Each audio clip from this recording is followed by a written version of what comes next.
William Monroe Trotter was a trailblazer. He was a civil rights leader. He was an unapologetic race man, and he was the most famous of Monticello's descendant community. I am Gail Jessup White, Public Relations and Community Engagement Officer at Monticello, and also a member of the descendant community. I'm related to two families that were enslaved at Monticello, the Hubbard family and the Hemmings family.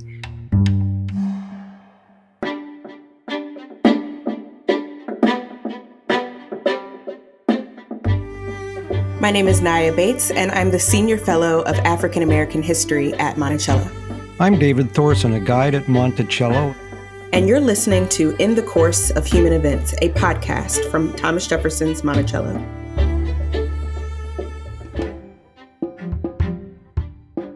When we tell the story of the African American community enslaved at Monticello, I never cease to be amazed at the remarkable lives of their descendants, including William Monroe Trotter, whose radical ideas about civil rights and fulfilling the promise of the Declaration of Independence resonate right down to the present day.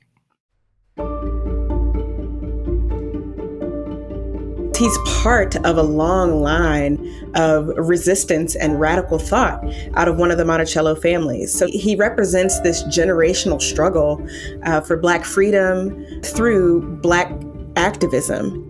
We're going to talk about Monroe Trotter's relationship with Woodrow Wilson and his response to the film Birth of a Nation. But first, Gail is going to tell us a bit about Monroe Trotter himself. His great-great-grandmother was Elizabeth Hemmings, and she was the mother of Sally Hemings. His grandparents were members of the Underground Railroad, and his father was active in an early upwardly mobile Black movement. So you could say that civil rights and activism was in his DNA. He graduated third in his class from Harvard University in 1895. He went on to earn a master's degree. So he ended up working in real estate, and he accrued a considerable amount of capital. He inherited a lot from his father, and he used his profits to start a newspaper called The Guardian, considered by many the most influential race paper of its era. This would have been in 1901.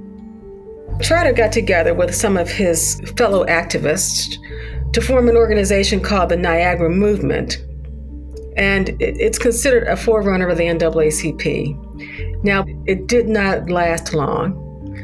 Part of the reason it wasn't successful is because it was deprived of the necessary funds to keep that kind of organization vibrant. And Monroe Trotter's nemesis, Booker T. Washington, was the person responsible for depriving the Niagara Movement of the oxygen it needed to be successful. Booker T. Washington was the leading voice of the Black race at that time, the early 20th century. And his Tuskegee movement was accepted by a huge number of Black and white people as a principle by which the Black race could raise themselves. Washington was an accommodationist who believed that Black people could succeed through learning trades and industrial work, kind of laying low, being seen and not heard. He acquiesced to the segregationist practices of Jim Crow. And this would have been the polar opposite of William Monroe Trotter, who was demanding that Black men and Black women be treated as equals, period. He was uncompromising in that, and he saw Washington as compromising. After the death of Frederick Douglass, there really becomes an open question about who speaks for the Black community. And Booker T. Washington feels that he speaks for the Black community. W.E.B. Du Bois feels he speaks for the Black community. And Monroe Trotter is part of that dialogue as well. And he was impatient. He doesn't want to take small incremental steps. He wants his rights as an American citizen and the rights of every African American as full American citizens, not tomorrow or at some future date, but right here, right now. He just could not abide waiting Washington and Du Bois felt a responsibility to speak to a broader interracial audience. They were speaking to white politicians as much as they were speaking to Black Americans. And I think they often tended to leave out some of the more gruesome details about the realities of inequality for the Black community. And I think Trotter saw it as a personal responsibility to challenge conversations that water down what the realities of Black life were in the early 20th century. Whereas both Booker T. Washington and W.E.B. Du Bois really focused on the Black elite, Trotter really considered himself more of a champion for the people, someone who is a facilitator or an amplifier. It's these grassroots activists, poor and working class, largely migrant communities in the Black North that Trotter is really hoping to galvanize through the Guardian newspaper by allowing the people to speak.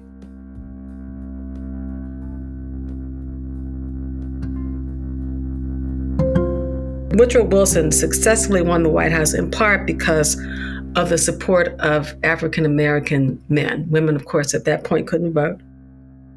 William Monroe Trotter supported Woodrow Wilson through the Guardian. And Woodrow Wilson made promises to address issues that concerned the Black community. But once he got in the White House, he totally reversed his position. And one of Woodrow Wilson's first acts as president was to segregate the federal government. Now, after the Civil War, a lot of freed men and women moved to Washington, D.C., and a lot of them got what we in Washington, I'm a Washingtonian, what we people from Washington call a good government job. And these jobs gave a lot of Black people entree to the middle class. But when Woodrow Wilson came in the White House and segregated the federal service, he eliminated a lot of those well-paying jobs. He didn't want Black people to be supervisors or managers over white people.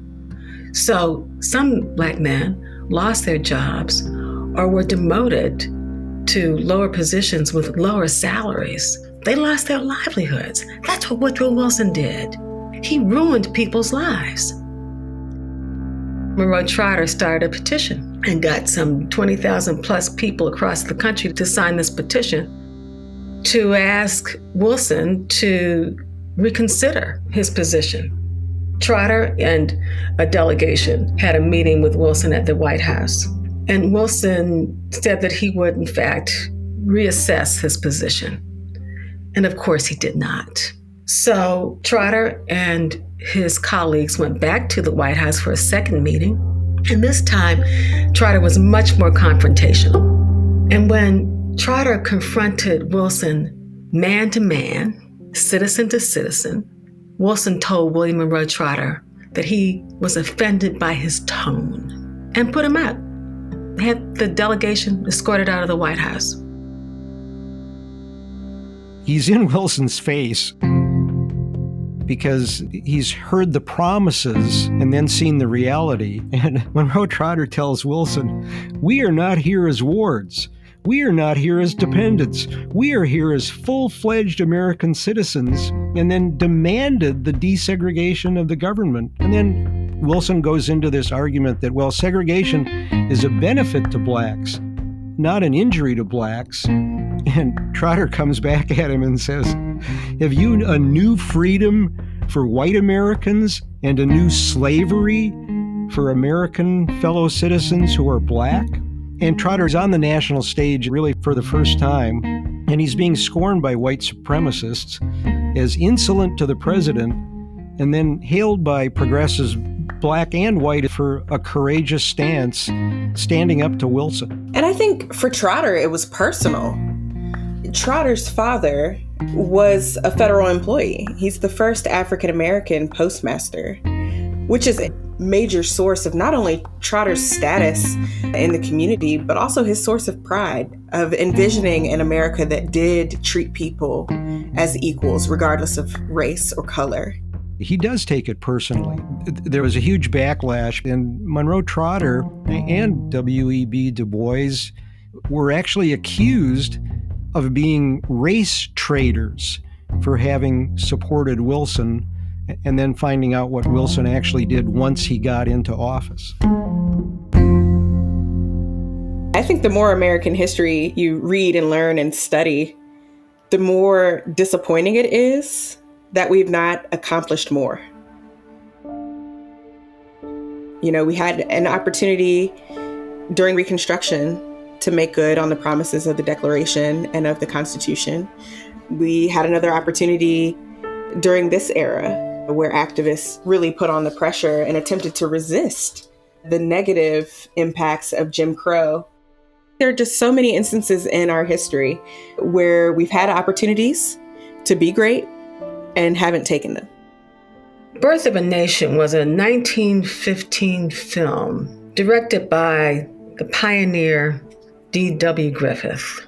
And Birth of a Nation is arguably the most racist film ever produced in the United States of America. Not only did Birth of a Nation idealize the antebellum South, but it condemned freed Black men and women, especially the freed Black men. Birth of a Nation reinforced the horrible stereotypes that so many white people embraced after the war. Wilson screened the film at the White House, and he described the film as like writing history with lightning. He really thought it was a great film, which made it okay for the rest of America to think that this racist film was all right and an accurate depiction of history and not of fantasy.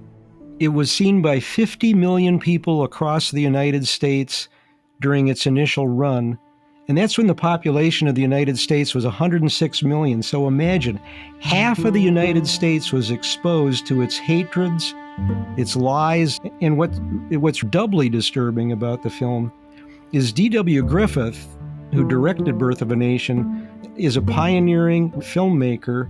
His techniques, they're still used in films today, but he made a film that created stereotypes of Black people that persist to the present day.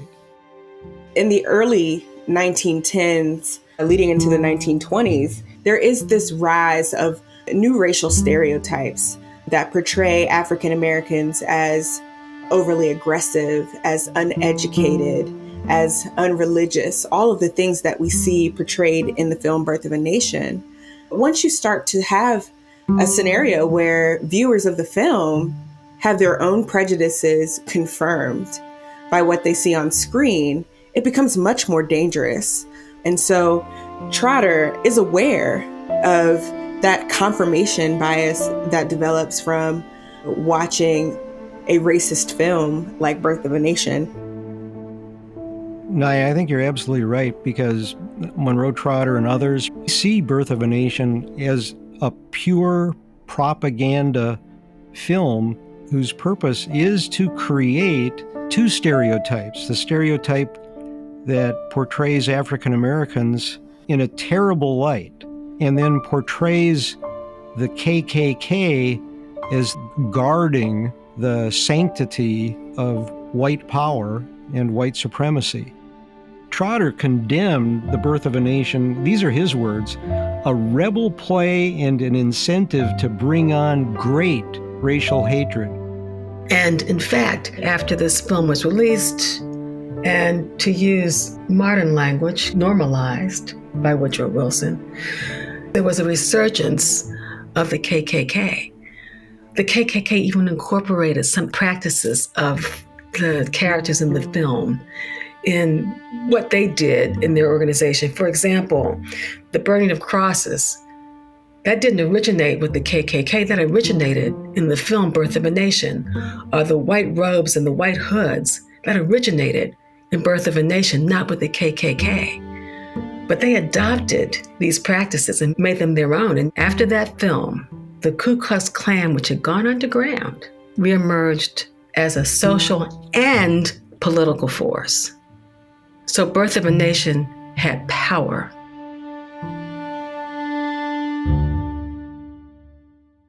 If you look at the ways that Trotter responds to the film, it's clear that he decides that that will be the next opportunity to confront Wilson on the issue of race. Trotter's first large protest against the film is in Boston. His readership of The Guardian, he encourages to go out into a large park and to gather and to share their complaints about the film, but to do it in a very public way. They are claiming their Blackness. They are gathering together in ways that are normally prohibited, and they are there to confront white leadership who is supporting this film. Later, he organized a group to go to the Tremont Theater to buy out all the tickets. Now, the Tremont was a 100% segregated theater, so blacks weren't allowed to buy tickets, and a Boston cop recognized Monroe Trotter as the group's leader, sucker punched him in the lobby of the theater, and then promptly arrested him and 10 other protesters for creating a disturbance. And, the NAACP, they're watching Trotter, and the NAACP then becomes really the nationwide leader of similar protests all over the United States. So many people from poor and working class African American communities saw his stance against Wilson as something worth celebrating, and they wanted to follow him. He becomes an icon in that moment. So I think for Trotter, even though his legacy doesn't seem to endure the same way as Du Bois or Washington, in this moment, in the 19-teens, he's a titan.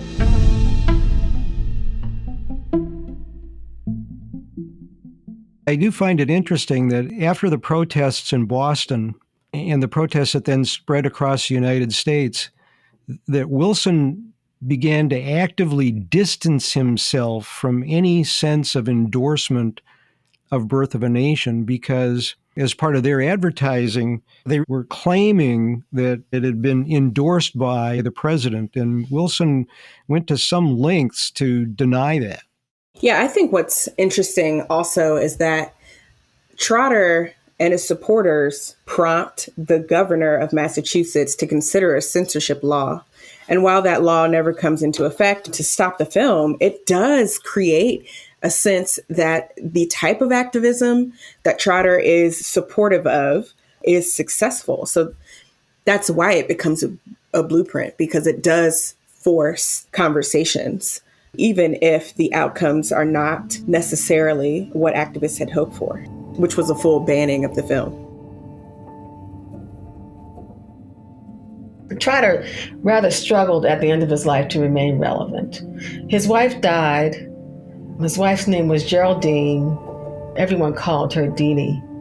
And she was his partner in every respect, including in support of The Guardian. They did not have children. They called the newspaper their child. And she also was the financial manager of the newspaper. She died in 1918 of the Spanish flu. So this was a real tragedy for him and for The Guardian. They'd already gone from being a wealthy, well-to-do couple to being members of the genteel poor. And so toward the latter part of his life, he was really losing his impact and losing his relevance. Trotter is very close with his wife, and I think losing her was simply insurmountable. He becomes depressed. He has lots of anxiety around writing and making sure that the paper can remain active. A lot of the activism that he's dedicated his life to has been ultimately unsuccessful. The weight of Jim Crow is just crushing. And I wonder what that struggle must have been like for Trotter. He lived in an apartment in Boston, and apparently he would pace a lot on the roof of his apartment building. And he was heard doing that the night of April 6th, 1934, pacing on the roof of his building. And the next day, April 7th, his body was found sprawled on the sidewalk beneath that building. And it was his 62nd birthday. So it's believed that Trotter committed suicide. It's also possible that he fell. What we do know is that he was disillusioned at the end of his life, and he died on his 62nd birthday. So William Monroe Trotter is one of my heroes, and it's because he was so unapologetic about who he was. He did not care what white people thought. He cared about what his people thought. He used his newspaper, and I used to be a journalist, he used his newspaper to help the cause of his people. He would not accommodate, he would not pacify. He was a Black man and proud of it. He stood up to Woodrow Wilson, President of the United States, and told him he was wrong. I can't think of anyone more inspirational to what we are going through as a race now. Don't bend, don't fold, don't give in. Demand your rights as a full American citizen.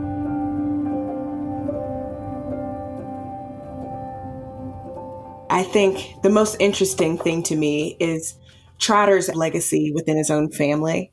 He has all of these examples of the ways that his grandparents fought to free themselves from slavery. And although he did not meet the generations to follow, he inspired them to carry that on. His great-grandniece, for instance, her name is Peggy Priestley. She goes on to be part of the Student Nonviolent Coordinating Committee in the 1960s. So Trotter's legacy runs deep in the public sphere, but also within his own family line. I want to thank you all for tuning in, but particularly I want to thank my colleague Gail Jessup White for sharing the compelling story of William Monroe Trotter. And thank you, Naya. It was really good to just dialogue about Monroe Trotter and to bring his history forward to the present day. Thank you, David, for sharing so many wonderful insights today. These are challenging conversations to have, especially in our current moment. But I thank our listeners for learning about William Monroe Trotter, who is one of the most underrated of the early civil rights titans. And thanks again to our colleague and friend, Gail Jessup White, for sharing her story as well. If you'd like to learn more about William Monroe Trotter and his family, we can recommend a few of the sources we consulted in developing this episode. Black Radical, The Life and Times of William Monroe Trotter by Carrie K. Greenidge. The Guardian of Boston, William Monroe Trotter by Stephen Fox. The Legacy of a Radical Black Newspaperman, an article by author Casey Sepp that appeared in the November 25, 2019 issue of The New Yorker. The Birth of a Movement documentary that aired in 2017 on the Independent Lens on PBS. Those Who Labor for My Happiness, Slavery at Thomas Jefferson's Monticello by Lucia Stanton, and the Getting Word African American Oral History Project, which features excerpts from over 100 interviews with descendants of the enslaved community. Check it out at monticello.org/gettingword.